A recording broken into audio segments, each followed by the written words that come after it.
What? Welcome to Third Floor Views, a production of Chesapeake Family Life, where we talk about health, education, and living with kids. I'm your host, Janet Jefferson. Today, we're talking about benchmark testing, and joining us is Rachel Amstutz, owner and founder of A to Z Education Consulting and 20-year career educator, and Dr. Leslie Eget, Director of Program Support at the Summit School and facilitator of benchmark testing at Summit. Thank you so much to both of you for being here today. Thanks for having me. Thank you. To our viewers, if you have any questions or comments, feel free to put them in the comments section and we will get to those as we can. Let's start with just a little bit about both of you. So I'd love to hear more about your role specifically with benchmark testing, and that may be in terms of where it's fit in your journey of your career. So not only if you're working with benchmark right now, but then also if you've done work with benchmark in the past. Leslie, let's start with you at Summit School and just to hear a little bit about how benchmark fits into your life. Sure. So I am a school psychologist by training, and I worked for about 16 years in public school before I came to the Summit School. And, by training, I've always been very much involved with data analysis and identifying children who are at risk for various academic learning problems.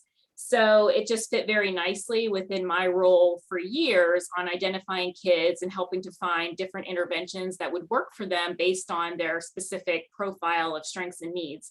So when I came to Summit, that's really something they were looking for doing. We have a very specific population of kids here, but even our kids have some differences among them. So it's a way for us to really kind of look at everybody and their profile so that we can really gear their interventions to them. Because sometimes they do need a little bit extra than what we are doing as a whole. And it's our way to kind of stay on top of things and make sure that we're doing what we need to do as a staff to make sure that they are making progress and meeting the goals that we set for them. Mm-hmm. Yeah, that makes sense that you, with every kid, they're all different. And so that even though Summit caters to a lot of different types of students, that this just gives you that extra information. Right. Rachel, how about you? Could you speak just a little bit to your personal career in terms of how benchmark has fit in? Sure. So I am a 20-year career educator, and as a classroom teacher, I certainly used benchmark data to be able to determine where a student was compared to the standard or the expected place in the year or in their grade level that they should be. In addition, I've been an administrator or school principal for 12 years, and you're looking at the data a little bit differently, but we do a variety of benchmarks, but for the same goal, that I'm looking to see how students are doing, how we can support, what we need to do to intervene or to enrich and extend learning. And then in my business, we do the same thing. I've worked with homeschool families and with just private clients to help figure out, to answer that question for parents: is my child doing what they should be? Is this normal? Where can I support? How can I enrich? So I find I'm also a data person. I taught math at the elementary and middle school level, love the numbers, love the charts and the graphs, and helping parents understand that. So as an administrator sitting across parents and families and IEP teams for 12 years, you get a sense of some of those questions that come about, and trying to answer that question of, I just want to make sure my child's on track, and how can I make sure that we're supporting? Mm-hmm. So the data really does help us. So let's, now that we know a little bit about both of you and your backgrounds, let's get into the weeds on benchmark. So for parents who maybe don't know as much about it, or those who maybe are involved in the process right now, what is benchmark testing? What does the test entail, and what does it evaluate? And Rachel, let's start with you on that. So really, what is benchmark? It's funny, and I'm glad that you're starting there, because there's so many types of assessments and so many terms that we throw out in education. We talk about formative assessment. What does a student know before we teach them? We talk about summatives. What do they know at the end of a unit, and where are they? The way that I look at benchmarks is taking a student's performance today and comparing it to the standard, the grade level expectation, that there's a skill-based competency that we would expect, and a standard that I can tie it to. And so we're looking at broadly, how does this student's performance compare to the state standard or whatever standard we're looking at, and being able to quantify that or measure. And I guess for me, I tend, like, math is my love, no hiding that. So I think about it with math, but as a school administrator, math, reading, writing, but we also can do benchmarks on behavior and social emotional skills too. So we're looking at age appropriate kinds of behaviors and age appropriate responses and reactions. So there's a lot of ways that we can be assessing students. Huh. Okay, that's really interesting. I didn't realize that it was beyond reading and math. So that's really good to know. Leslie, who, in terms of like, what is it actually evaluating? So I know you're comparing students to sort of the standard, but how, what does that look like, and what is being evaluated through the test? Mhm. So like she was saying, like, there's all kinds of different benchmarks that you can do. At the Summit School, for our benchmark testing, we focus mostly on a platform. We use Ames Web Plus benchmarking system, and we benchmark academics. We also have other benchmark assessments that we do part of our program that help facilitate our instruction. But the benchmark testing that we use here is in reading and math mostly. Mhm. And we do it 3 times a year. We do it when the kids first start at school, and then we do it mid-year, and then at the end of the year. So it really helps the teachers kind of make sure that they're meeting the goals of each individual student by looking at the results. And then it also helps them plan if, sometimes we get a student who might be really, really super gifted in math. So it even helps us tailor our instruction so that we can be able to support kids who may be going well beyond the benchmark or well above grade level. So it helps us identify, a whole variety of needs. I can see then how that is so critical in terms of seeing where a student is. With that, and both of you already spoke a little bit, it's like, there are so many different evaluations that kids encounter in school. How is benchmark different from other testing, whether that be sort of your classic evaluations that are happening that are run by the teacher on the content, or maybe more special testing, or even the standardized testing that all the kids do at regular intervals? How is benchmark different from that? And Leslie, if you could just start. Okay, I love this question because assessment is really what I was trained in for, a lot of my education. But benchmark testing is typically when you're looking at grade level material. So it's one test. Each grade has a specific benchmark that they're given, as compared to a standardized assessment, like you might find diagnostically through special education. It's the same test for every student, no matter how old they are, what grade they're in. So the benchmarks are more geared to the curriculum, to where they are in that particular school year. I would say that's a big difference. And the other thing about benchmark assessments are they're not very long. So whenever students are taking tests like an MCAP, they might be like, multiple hours long per subject. Benchmarks are really supposed to be shorter assessments that kind of get a sense of where a child is in that particular grade. So it's really looking at a quick snapshot, so that we're not testing kids overly, because the kids are tested so much now, especially with all of the extra assessments that we're doing for planning purposes. Even as far as at the end of the year, whenever they're doing the big statewide standardized assessments that they do, these benchmarks are much smaller in time compared to what those are. Rachel, because as Leslie was saying, that these are more focused on exactly where with the content and the curriculum that the kids are experiencing, who creates the benchmark test and who administers it?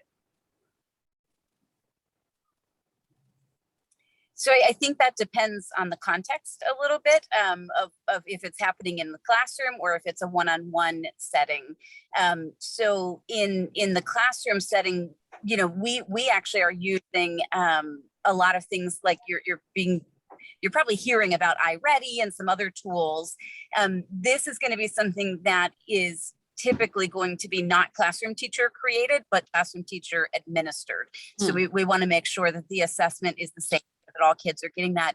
In the private setting, I will create my own or pull my own resources to be able to watch the child solve the problems, especially for math. So I'm pulling grade level resources that are aligned to the standards, but let me be able to assess problem solving, communication, the way a student approaches the problem for that grade level piece. Like, it's not just the answer, right or wrong, that I would be looking for. It's also their reaction to it, their approach to it. And it gives me that input on the whole picture of how the student is doing with that. Mm-hmm. So the process is important too, which I know is not always reflected in some of our standardized tests, especially if you're just filling in a bubble. We would never know that in terms of, who's getting the results as a parent, but then also even who's administering the test. We have no idea what the kid's process is. Who is this really for? Right. In terms of, like, what kids should everyone take benchmark tests?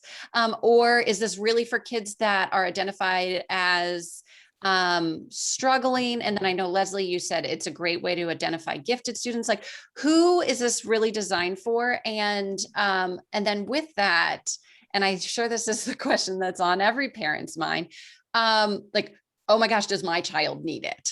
And Rachel, let's start with you on that. So who is this for, and who should get it?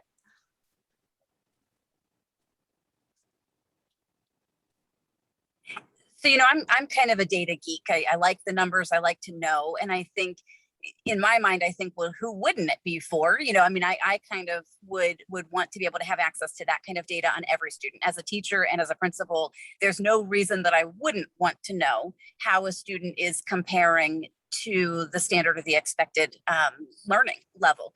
But then if we had to prioritize it, if I had to pick and choose, as a parent, I would be most interested if I had a concern, or if I were getting reports from school that were concerning me or not. I wasn't quite clear on how my child was doing. But also, we tend to think about students who are the struggling learners and the gifted learners. Like, in the school setting, we will frequently hear, well, my child's bored, that's why they're not performing. So it's really helpful to have that data to be able to decide if they aren't being challenged enough or if they're being over challenged. I just like to know where the gaps are, if there are misconceptions. And I tend to think that there's not a grade that's more important for it, but that there's kind of critical points. We talk about in a student's learning, just the way that they're learning to read in the primary grades, but then it switches to using the reading for learning. And so there's different processes and different focuses on use of knowledge and skills throughout their career. So for me, it's very valuable information all the time, but it's really a tool that helps serve to answer questions. So if I have a worry that my child's struggling, if I have a worry that there's untapped potential, I really would want to back that up with data to see if the worry is something that should be dug into, or if there should be more being done. Mm-hmm. So with that, Leslie, then who is deciding who takes this test? Is this typically a teacher-driven thing? Who, maybe a teacher seeing a student is struggling and says, you know what, I recommend that the student get some benchmark testing? Or is it parent-driven that they say, oh, I think my child is struggling, or I at least from the home perspective, they're struggling? Who's deciding what students are tested, and how much is in, who controls it? Who has more control, the parents or the teachers? And if a parent is concerned, who should they talk to? Sure. So, the Summit School is very different than your traditional school setting. But in a traditional school setting, I think benchmarks are important for everyone. And really, it's a universal screener. So ideally, everyone should have a benchmark assessment so that you can identify those kids who might not be meeting the grade level expectations so that they can get support and interventions to help them make improvements. In the Summit School, like, we're a little bit different, where all of our kids are mostly identified with some sort of learning difference. So for us, it keeps us kind of in the know about how our kids are comparing with other kids in the mainstream.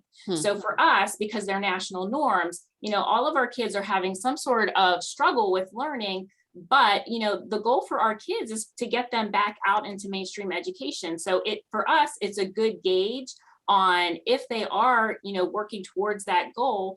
And, in addition to that, we're looking at what skills we need to work on to get them there.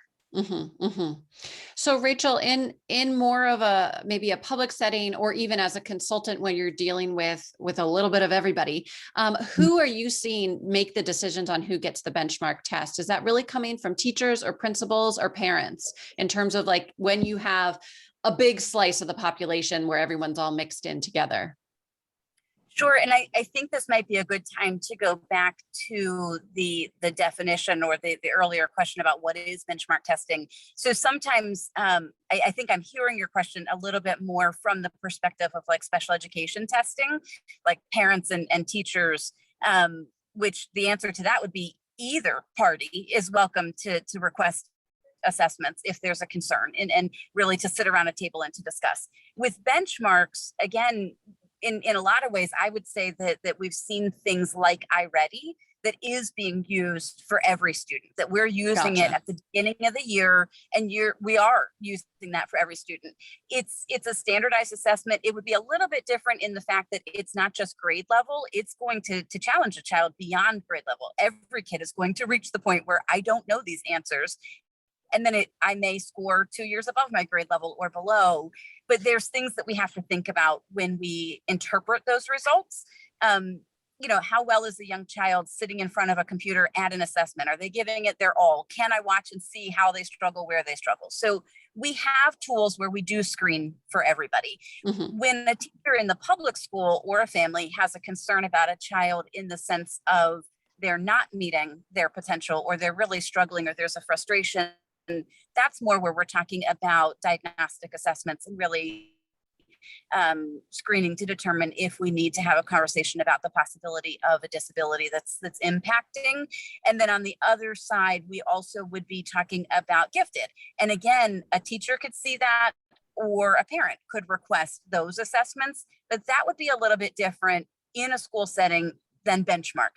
In a private in a consulting setting, it's really any parent that is interested. A lot of times they're getting information from a teacher or from a team of teachers, or they're seeing scores and data, or they're looking at their students' work and just wondering, like, is this normal? Is this right? How do I support it? What I love about it goes back to that beginning question. When I work one-on-one with a student and I get to watch them take that assessment, or take a few of the problems, I can see their approach just to thinking. And as a nationally board certified teacher, I was trained in, identifying misconceptions and looking and trying to figure out, well, they got that wrong, but how did they get it? What did they do? Which helps me see missing skills. Like maybe from last year, they missed a concept, or they just have something mixed or wires crossed. So in a public school setting, we are going to do data points and check-ins compared to the state standards regularly. And we will see those throughout the year. And then in the private personal sector, parents can certainly request it at any time. Okay.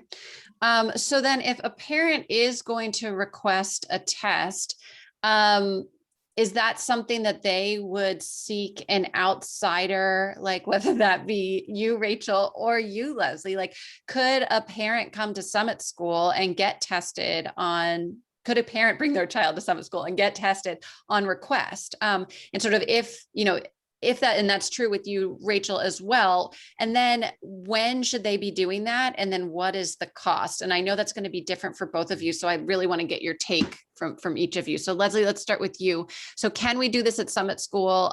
When should they do it? And what's the cost? Sure. So yes, we do offer benchmark assessments through our resource center. We do benchmarks. You pay one cost for the year, and it's $200 for the year. And then they take the assessment 3 times during the year. There's a fall benchmark, a winter benchmark, and a spring benchmark. The fall benchmark ends on November 31st. So you would want to get in for that first benchmark before the window closes.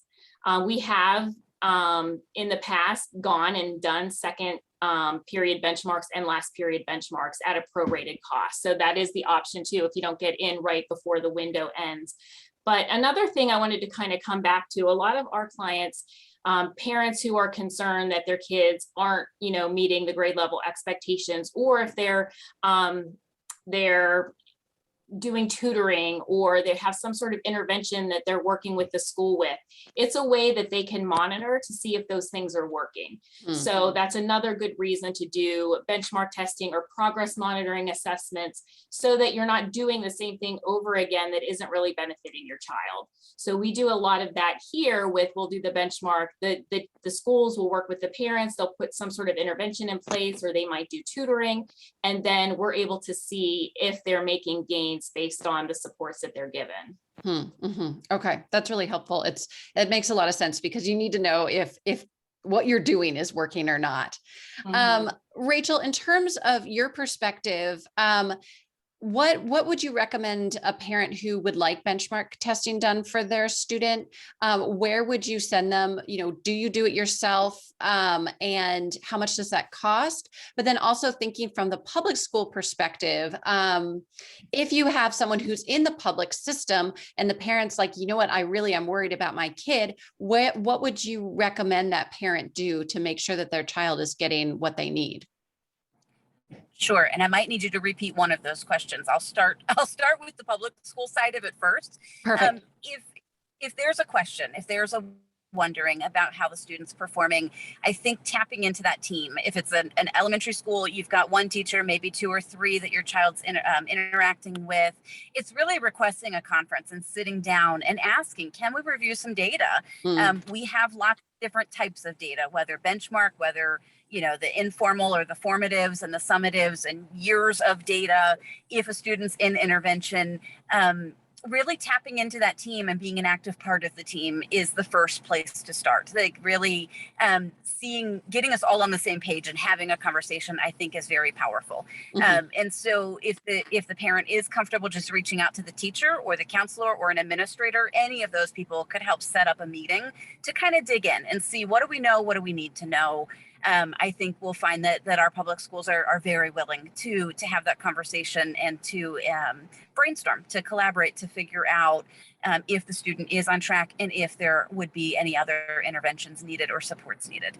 On the private side, in consulting, really we're there for anybody. A to Z is designed. My mom named it. My last name goes A to Z, but most people don't catch that. But she really named it for me because of my dream that we're able to really do anything A to Z. And so I have a network of people that we can partner with. So if a parent is wondering, is my child gifted? Or I know my child's gifted, what can I do? I have an amazing gifted specialist who has access to the assessments and can provide data points and benchmarks to standard to share that. I love the math, so I tend to want to take those myself, but I also have another partner who will do that and be able to sit down. We prefer to sit one-on-one. We prefer to watch the child tackle the problems and to get that perspective of, where did they get stressed? What do they do when they don't know? Is it that they can get the answer but can't explain the answer? Is it problem solving? Is it facts and computation? Do they not know the basic facts and then they get stuck? So we really like that anecdotal data that goes with it. For the reading, I've really been partnering with the new bookstore over in Severna Park, where Park Books and Lit Labs. And so she does informal and formal assessments. I know before you mentioned the idea of cost. And I would say for her and for me, we're pretty aligned with that you can get a formal screening in one of the subjects, usually around $100 to $150, and informal.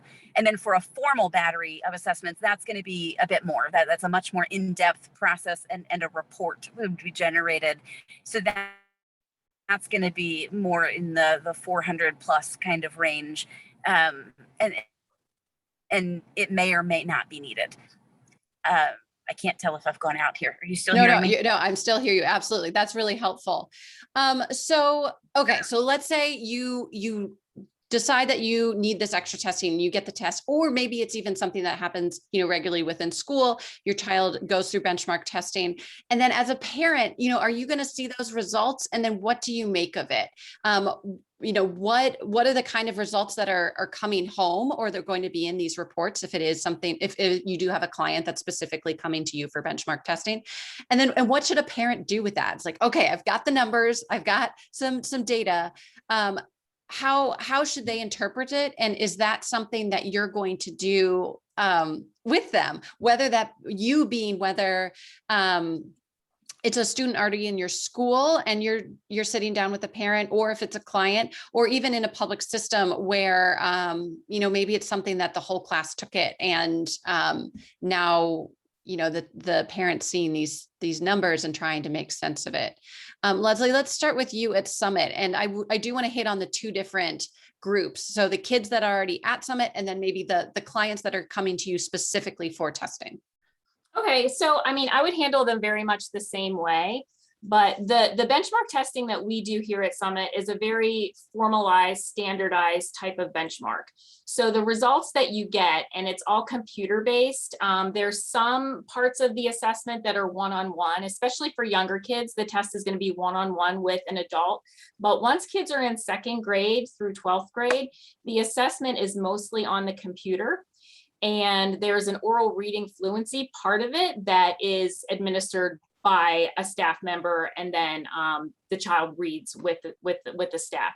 So the results are immediate.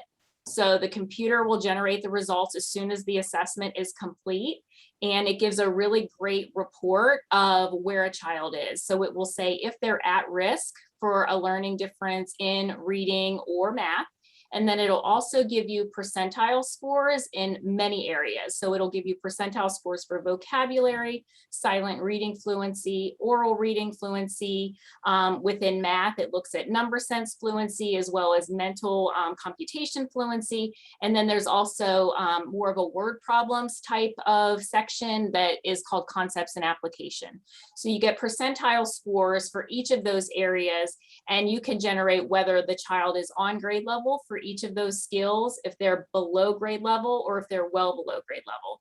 And on the opposite end, you can see if they are above grade level or well above grade level. So you can see the whole gamut of where a child could fall on a continuum. Here at Summit, I'm open for all of the families to call me and do a conference, and I can pull up their results and go through them and do a consultation to give them exactly what the strengths and what the weaknesses are. And then included within our benchmarking cost is a consultation for each one of those benchmarks. So after they get the report, I do a virtual meeting with the families, and I go through the results and explain exactly what that means for them. And then do you make recommendations for next steps in terms of maybe connecting a parent to more resources, or recommending, I think you need XYZ to get to where you want to be? Sure. Usually a benchmark isn't a right away, I think you need to ask for special education. It's usually not the purpose of a benchmark. A benchmark is really to identify if there's a potential problem. So I would suggest to the parent to reach out to the school and share the results with them and see if the school team can come up with a plan to work on the skills that they're deficient in. I would say that's kind of the goal of a benchmark. It's not really to go further than that. The other thing that I feel that I recommend from a benchmark might be tutoring. Maybe a child needs just some additional support or tutoring outside of the regular school day. So that would be another avenue that I would encourage them to pursue if in fact they were below what was expected. And then too, it's like I said, there's such a range of scores that you can get and skills that you can see. It might also be an opportunity to suggest some enrichment activities for the child outside of school. So it sounds like it's real. Benchmark is the beginning. It's just gives you a sense of where you are. And to really make sense of it, though, it sounds like a parent needs to sit down with the teacher or whoever administered the test and really talk about, okay, let's see what we have here, and then begin to think about coming up with a plan. Okay. Right. And then also I'll just add too, if you have a child that does a benchmark and they're on grade level for everything, then that's kind of data to support that there probably is not a learning difference and they don't need to pursue that avenue. So, it's also something that you can kind of think about ruling in or ruling out a potential problem. Mm-hmm. Okay. Rachel, in terms of the public perspective, with benchmark testing, are teachers checking in with parents in terms of where kids are and saying, oh, we received these results that your kid is on grade level or your kid is below grade level. Let's have a chat. Let's have a conversation. Is that sort of the normal trajectory of the results and the outcome from benchmark, or does it sort of play out a different way? Oh, I don't think Rachel, you're on mute, Rachel. Oh, perfect. Thanks. Okay, there we go. I would say that's the hope or the goal, right? But I'm always going to encourage parents to advocate, to be as informed as you can about your child's progress. So, the pretty graph that shows everything, it'll be sent home, but will it make it home?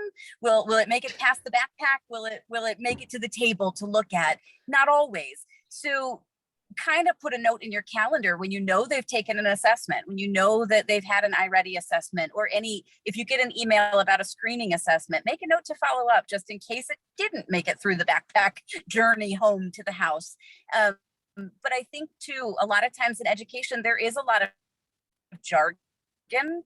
There's a lot of insider language and insider knowledge that educators have, that it's nice to sit down and have that conversation with the teacher or with the team to really understand, well, what are you looking for when you're assessing a student's problem solving skills? What does that encompass? Or even to ask the question of, how does the number sense and the number fluency support problem solving? Or how to strengthen the communication pieces. So I'm always going to advocate for two things: that the parent ask for information. So maximize the parent-teacher conferences, the opportunities that are there. Even if your child is on grade level or seems to be doing fine in school, go in and have a conversation. What do they see? What do they notice? It cracks me up when kids are slightly different personalities are revealed in school versus at home. And just having that conversation with the people that are spending several hours a day with the student is very, very helpful. But to have an educator or a psychologist or a special educator interpret those pretty graphs and charts, or tell you, well, this was where that question, here's what that question asked, and it provides a little bit more information and context. So yeah, I think that it informs instruction. It helps a teacher know next steps for students, but it's also powerful information for the parent to have and to use with the team approach. And just to add, on our side, I know Melanie over at Park Books and myself, our goal is to always work with the school team, or if it's homeschool, if there's a homeschool consortium or something like that, to help align the supports and to make sure that all the recommendations, like if I'm seeing that a student might benefit from more visuals or something, that we can come up with a way as a team to be able to understand what we all mean and what might work, and to check it. Did that work? Does it not work? And to keep tweaking it to meet that student's needs. So when you're doing like outside support, it is really great to allow the collaboration between all the education providers that are supporting the student, so that it's not different. It's not presented differently to the students. Even the words that we're using are similar for the students. Yeah, that makes so much sense. And I think sometimes parents forget that too, that a team includes everyone. It includes the teachers, it includes any sort of tutors or outside consultants, but it also includes the parent and it includes the student. And I think keeping that language the same for the kids is helpful, and making sure that they're looped in. Well, I just wanted to say a huge thank you to both of you. So thank you to Rachel Amstutz from A to Z Education Consulting. And thank you also to Dr. Leslie Eget from the Summit School. Thank you to all of our viewers and listeners today. Make sure that you do visit ChesapeakeFamily.com for up-to-date local information on home, health, and living for today's Maryland parent. This episode will be archived on ChesapeakeFamily.com in both podcast and video format. I'm Janet Jefferson with Chesapeake Family Life and Third Floor Views. Thank you so much.